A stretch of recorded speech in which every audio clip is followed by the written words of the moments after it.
Today we're talking about homeschool co-ops. I'm going to explain the pros and cons of homeschool co-ops while I share with you an inside look inside our experiences in homeschool co-ops. I'm also going to share with you how to find a homeschool co-op, and we're going to dive into subjects like classes, socialization, field trips, and parent support.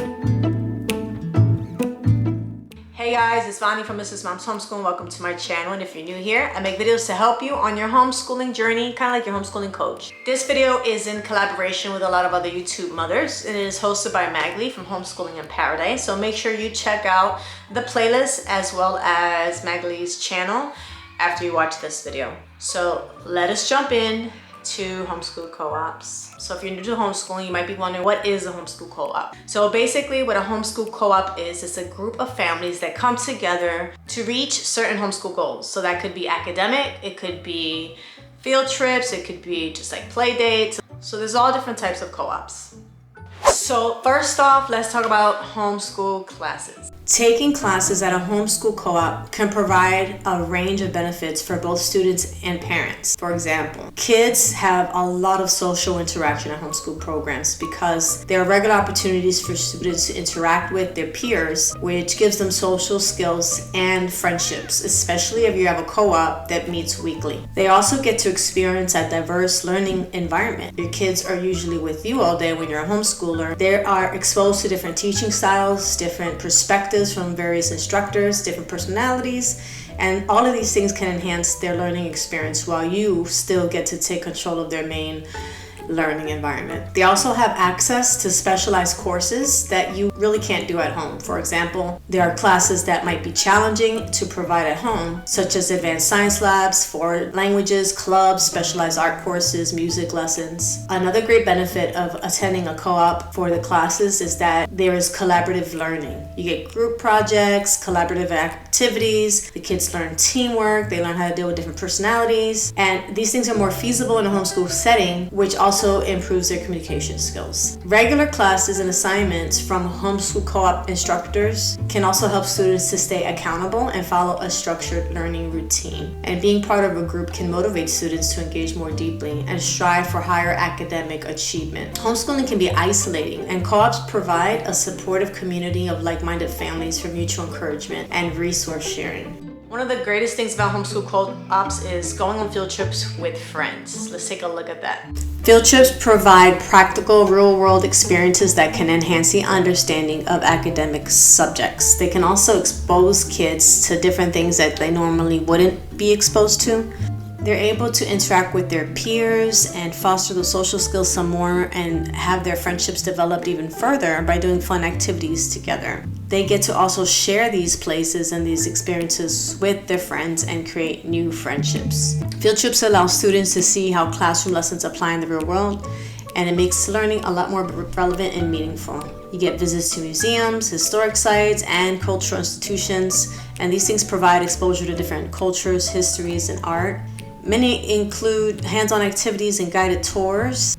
Field trips definitely break up the monotony of being home and homeschooling all day. It gives you new experiences that inspire creativity and new interests in students. Because homeschooling families tend to share educational philosophies and interests, it's so much easier to help children find peers with the similar hobbies and passions when you have such a big group of children to choose from.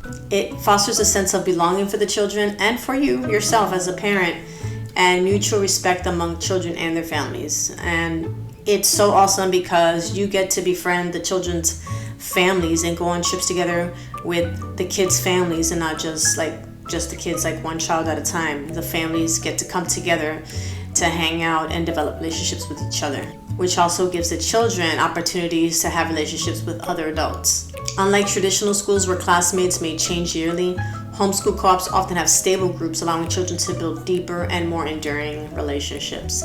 And there's also so much, like I said, parent involvement. So the families are connected and there's friendships amongst the families, which give us a broader support network for the children. The children get to interact with various adults who serve as role models and mentors and contribute to their social and emotional development. Participating in a homeschool co-op can significantly enhance a child's social development and help in forming meaningful and lasting friendships, which enriches their overall educational experience. Okay, now let's talk about the cons of a homeschool co-op. Cost. Homeschool co-ops can get expensive, especially if you have more than one child. And if you have a co-op that has classes, those classes cost money, as well as registration fees and things like that. And those types of things may not be affordable for all families. There's also the cost of field trips. And with co-ops, you also are normally required to volunteer your time, or you have a buyout option, which is more money in order for you to buy out of the co-op. So this is not every co-op. There are some co-ops that are free, that are just get together and family, share resources and things like that. So you just have to determine what fits your family's budget. Time commitment. Going along with the volunteering, it is a time commitment if you do decide to volunteer your time there. It's also a commitment if you're taking class that is every single week. For us, we are there on our co-op day. We are there all day from like 9:30 till 3:30, and then after we clean,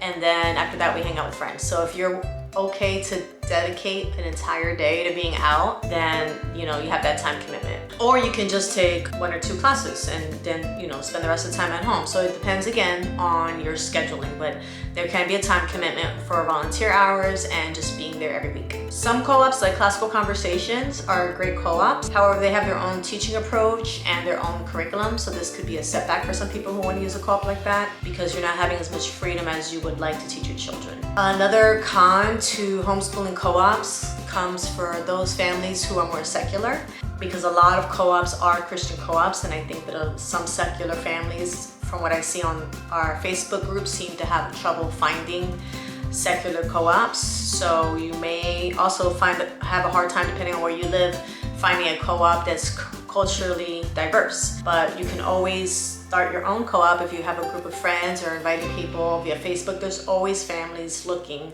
for what you're looking for. Just like any social group, you can come across some negative social dynamics. Just like anywhere, you might run across cliques. You might come across relationships with people that you might not, your personalities just don't mesh. You might have some problem kids that pick on the other kids at the homeschool co-op. There might be disagreements between families and maybe even some peer pressure. Distance and location can be a problem for many people. A lot of people from our co-op have to drive over an hour just to get there. So you may not have a local co-op, or your local co-op may not be one that suits your family's needs. Maybe you're looking for a religious co-op and it's not there, or a secular co-op and it's not in your neighborhood, or maybe you're looking for just field trips or good classes. You might have to travel a bit of a way to get there. Our co-op just moved. I just moved closer to our current co-op, and now we're moving back to our old location, which is by my old house. Overall, I think that the positives of a co-op do outweigh the negatives, and I feel that if you are a person who's introverted or shy, or you're jumping into a brand new co-op, I recommend that you put yourself out there, try to meet a couple of families and see who your kids are connecting with. And like, if you put them in a lot of classes, they're going to make friends. You find out who those friends are and try to make friends with those families, and you will have a great homeschool experience. But if you're sitting alone and you're by yourself and you're not reaching out to anyone, then your homeschool experience at a co-op is not going to be that great either. Now let's get into how you can find a homeschool co-op. One way to find a homeschool co-op is to just do a Google search for what you're looking for and the location that you're looking at. You'll be able to find co-ops that way. Another way is through Facebook. If you have a Facebook page, there are tons of homeschooling groups, and that you can ask a question. You can ask, go to a homeschool group of where you're living in the area and find out what co-ops they have and who recommends which co-op. You can also go to your state homeschool page if you have one. Like if you live in Florida, we have the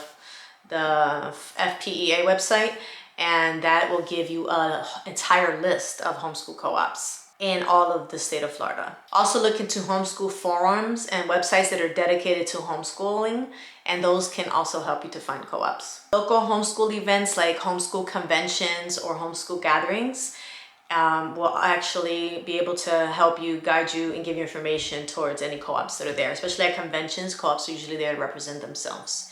You can check churches and community centers, word of mouth. If you know any other homeschoolers, there's usually always a homeschooler or two at church. And so there's actually many ways to find a homeschool co-op. So yeah, that's it. So make sure you guys check out the playlists in this video to find out what other people have to say. I hope you enjoyed this video. I want to thank you guys for watching, and I should be seeing you more often with more videos to be posting for you guys. Please make sure to subscribe and like this video and leave me a comment. Thank you. Talk to you later. Bye.